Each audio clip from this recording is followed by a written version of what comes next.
பெரும் சுமை சுமந்து சோர்ந்திருப்போரை எல்லோரும் என்னிடம் வாருங்கள், உங்களுக்கு நான் இளைப்பாறுதல் தருவேன் என்கிறார்.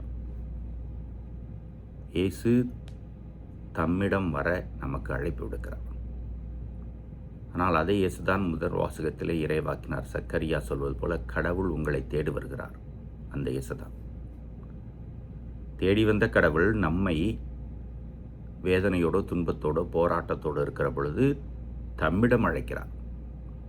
உங்களுக்கு நான் இளைப்பாறுதல் தருவேன் என்கிறார். சுமை நீங்காது.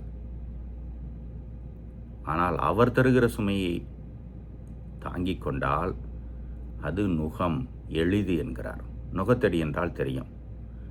வண்டி மாட்டிலேயோ ஏர் உழுவதற்கோ மாடுகளுடைய கழுத்திலே வைத்து பயன்படுத்தக்கூடிய ஒரு மரக்கட்டை. அந்த நுகத்தடி ஒரு சிறிய பாரம். ஆனால் வண்டியையோ இழுப்பதற்கு அது மிக சிறந்த உதவி, மாடுகளுக்கு உதவி. அதே போலதான் நாம் எதையெல்லாம் சுமையாக நினைத்து கொண்டிருக்கிறோமோ அதையெல்லாம் இயேசுவின் பாதத்திலே வைத்துவிட்டால் இயேசு தருகிற அந்த நுகம் எளிது, இனிது, அன்பு செய்யக்கூடிய வழி, அவருடைய போதனை பின்பற்றக்கூடிய வழி.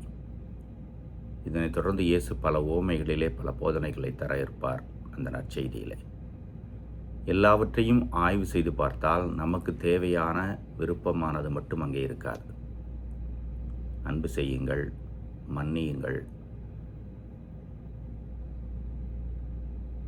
இப்படிப்பட்ட போதனைகளை நம் வாழ்விலே ஒரு நுகமாக ஏற்றுக்கொண்டு வாழ்கிற பொழுது இந்த உலக வாழ்வு இனிதாகும், முடிவில்லா வாழ்வு பரிசாக கிடைக்கும். இயேசுவிடம் சரணடைவோம், இளைப்பாறுதல் பெறுவோம். இறைவன் என்றும் வாழ்த்து பெறுவாராக.